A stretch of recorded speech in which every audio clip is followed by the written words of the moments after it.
So, my lord, A149, this is now, indeed, it does not mention the amount, but what it does say, and you can find it in paragraph 10, it goes on to paragraph 11, and paragraph 10, and I think paragraph 12, what it does say is that it puts in his communication with accused. I'm sorry, my lord. Can I finish, my lord? Please, it's in relation to the transaction, please. Yes. I'm trying to see some information from a statement my lord, can I have an opportunity to finish the sentence? Testified. No.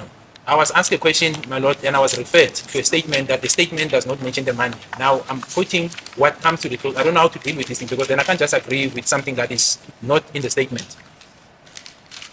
Because it was put to me that A49 Sifiso Zungu does not make reference. So I want to mention in the statement of Sifiso Zungu that it does implicate the accused and say they acted, all of them, together in the killing of SENZO MEYIWA. We know that accused 1 and 2 received money. And he says all of them, they told him when he was talking to the accused that they were involved in the killing of SENZO MEYIWA. And we know these two were paid. And he says all of them were together. And he places them in the hostel that he saw them, he was there on that day. So logic, my lord, will dictate that if the SAS assertion, how could it be when they say 5 acted in common purpose, they move together, this witness places them in the hostel, 2 will then get paid and 3 not get paid. It doesn't mention the amount, but it puts them together. And it is based on the private confession that was told to him by accused 2, my lord. And I think it makes reference to accused 1 as well.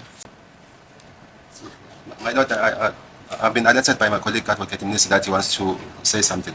Yeah, basically, I think what the witness is doing is very fallacious. It's fallacious.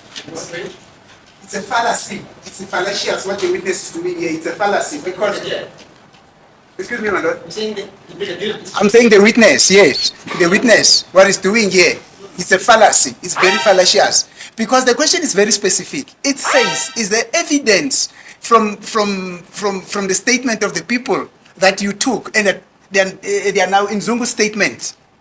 Is there evidence from Zungu's statements that indicates that there was a payment made?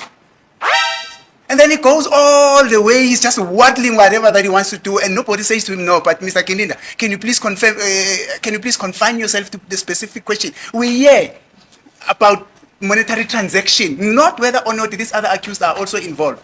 He has been saying that throughout, that in terms of the statements, other accused are involved. But the specific question that has been asked by Mr. Ngumalo to him, it's about monetary transaction. Is there any money that was paid? Now it goes all the way unnecessarily, so which is why I'm saying that is very fallacious, Malo. And nobody says to him, but Mr. Kenin, can you please confine yourself to the question? Mr. Ngumalo is trying to say to him, Mr. Keninda, can you please speak about the money? And then it's just allowed to say, yeah, no, but even in Mr. Zungu's statement, Mr. Zungu says, yeah, no, these other accused are involved, what. But the gist of the question is money, my lord. I'm going to request the court, my lord, to restrain this witness in answering the way that he wants, but to concentrate on specific questions, man. How can I restrain him? He's been asked the question and he responds. Yeah, but what is the question, my lord, say? Is the question saying... You can argue the way you want to argue, but I'm saying I can't stop a witness from expressing his opinion about a question. And he qualifies it by saying logic dictates that if they all acted together in killing. But that is unprocedural, my lord, because the question says that monetary transaction. Question is not unprocedural. It's being asked. And then he decides to say, if they acted in concert and allegedly accused number 1 and 2 were paid 35,000 and what have you, according to him, logic dictates to him that accused 3 and 4 also should have been paid. You can argue that it's fallacious, fine, there's no problem. But that is fallacious, that is the question that I'm raising. I can't stop the witness from testifying. Are you with me, Mr. Newman? No. Oh, you're not? Okay, fine. No, Brigadier, my lord, I think he must be called into order because he's been doing this from the beginning. I'm asking a direct question. He goes somewhere else. Yeah, any questions, Ed? Intentional. One would be tempted to say you're colluding with the state because, hello, what the hell was that? You have been asked not once but twice by 2 different advocates in the defense team that can you rein this witness, please?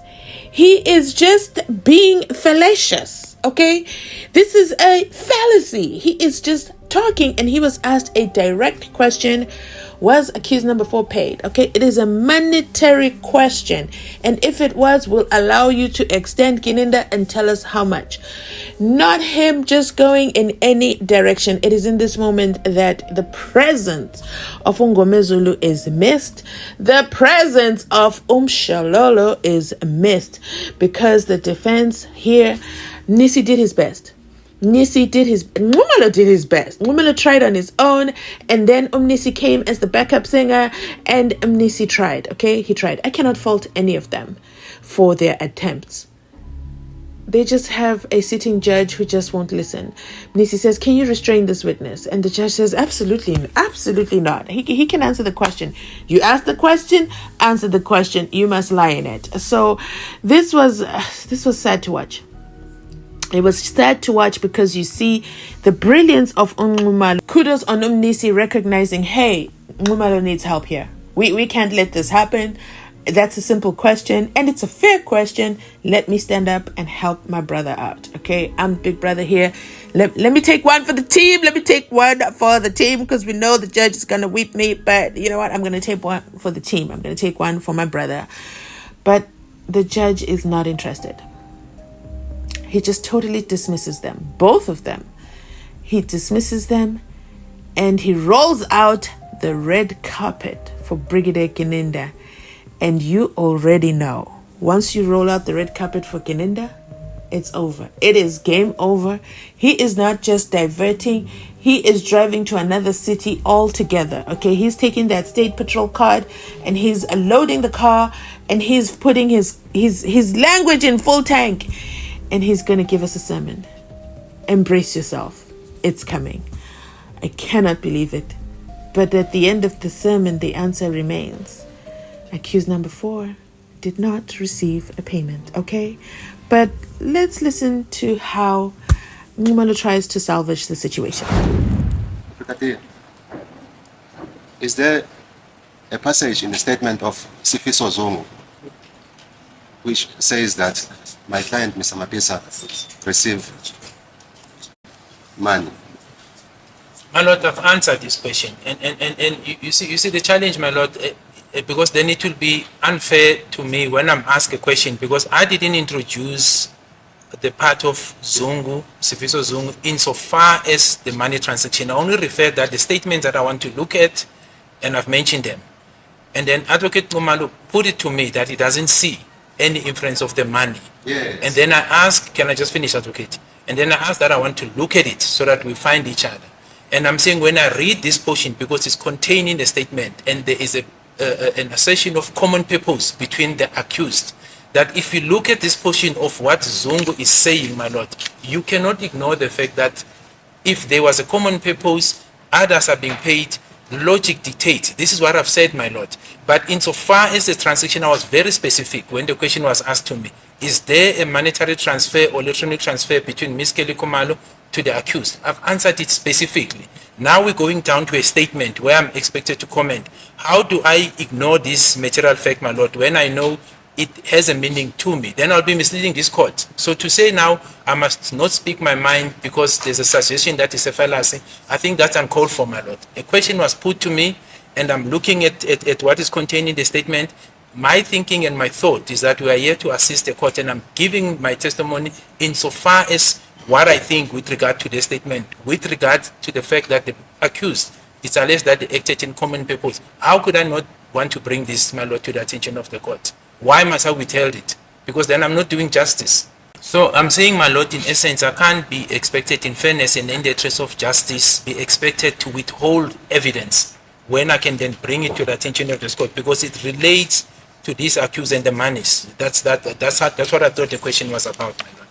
Let's do things differently. Let me know in the comment section down below what you picked up from the Brigadier's sermon. Okay, he gave his speech, he gave his homage to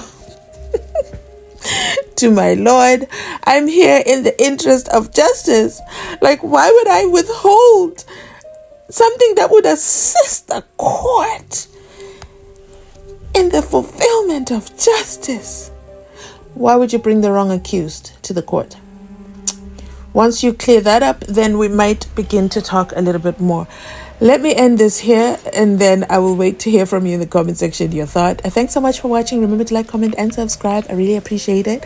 And remember, like, comment, and subscribe. Yes, I said it again. And one more time, like, comment, and subscribe. But that's it from me today. Thanks for watching. I'll catch you definitely on my next upload.